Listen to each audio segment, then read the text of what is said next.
Okay, so hello, grade 5. Today we're going to continue with social studies. We're going to talk about the government in 1820. All right, so the objectives today are to understand why the government is not responsible in 1820 and understand the causation of a false democracy in 1820. So why the government is not responsible, that will be first. And the second, what are the causes that lead to a false democracy? Quelles sont les causes qui font en sorte d'avoir une fausse démocratie? A false democracy. So you remember that in class we talked about the Constitutional Act.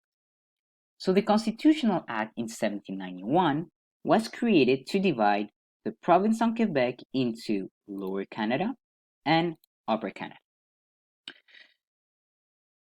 By doing this, we have in Lower Canada French citizens, and in Upper Canada we have the Loyalist and the pre-British descended inhabitants. In both of those two, Lower and Upper Canada, the Assembly Chamber was created. If you remember, the Assembly Chamber was the place where people elected the deputies, and those deputies go to the Assembly Chamber and they decide on which laws can be made for the colony. Donc, dans la Chambre d'Assemblée, on proposait des lois. However, the power of the Assembly Chamber is limited. Le pouvoir a été limité. Why? Because the laws proposed by the Assembly can be rejected easily by the Legislative Council. Donc, les lois pouvaient être rejetées par le Conseil législatif à n'importe quel moment, et la Chambre d'Assemblée n'avait pas autant de pouvoir. So let's have a look. In class, we remember that we have the Assembly Chamber, the Legislative Council, the General Governor, and the Executive Council.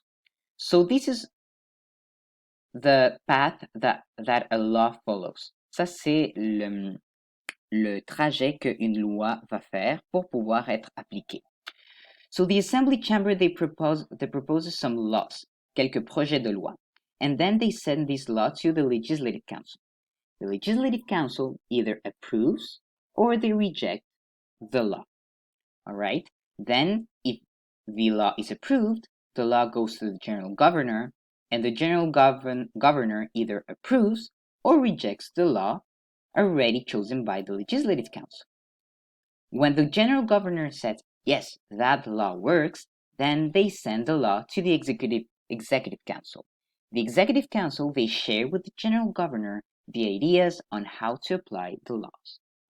As you can see in the Assembly Chamber, the problem is that if you send the law, the Legislative Council can actually decide to reject a law. That means it's not representative, it's not responsible. It is a false democracy. C'est une fausse démocratie. Why? Pourquoi? Well, the Legislative Council is chosen by the General Governor.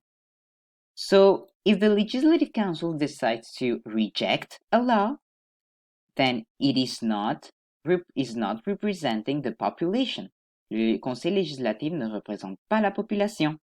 Parce que la Chambre d'Assemblée, c'est elle qui représente la population. So people were angry.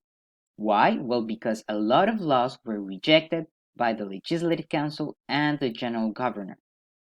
Who has the real power? The General Governor has the real power in the colony. Then what happens? Well, inside the Assembly Chamber, à l'intérieur de la Chambre d'Assemblée, we have different parties, différents partis politiques. Le Parti canadien becomes le Parti patriote. So, they changed the names because ils ont changé le nom parce que patriote veut dire les personnes du peuple. Donc, un parti du peuple, un parti de la population. They do not like what is happening in Lower Canada. And who is the leader? Qui est le leader? C'est Monsieur Louis-Joseph Papineau. He is the one who converted the Parti canadien into the Parti patriote.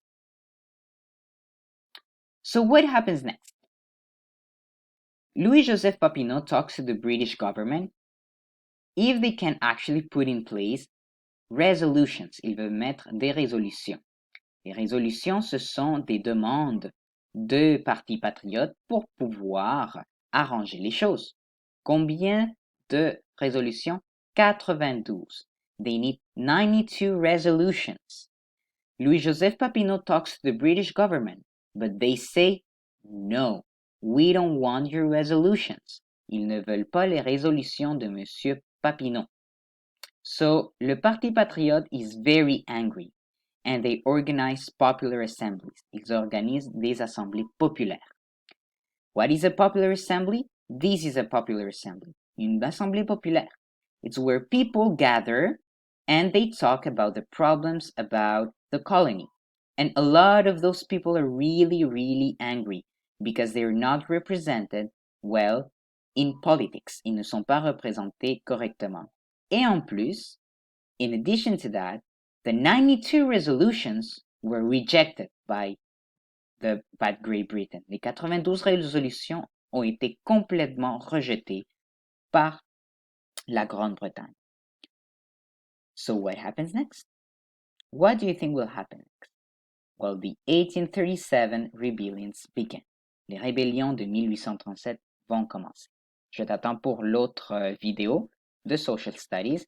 I will see you in the next Social Studies video.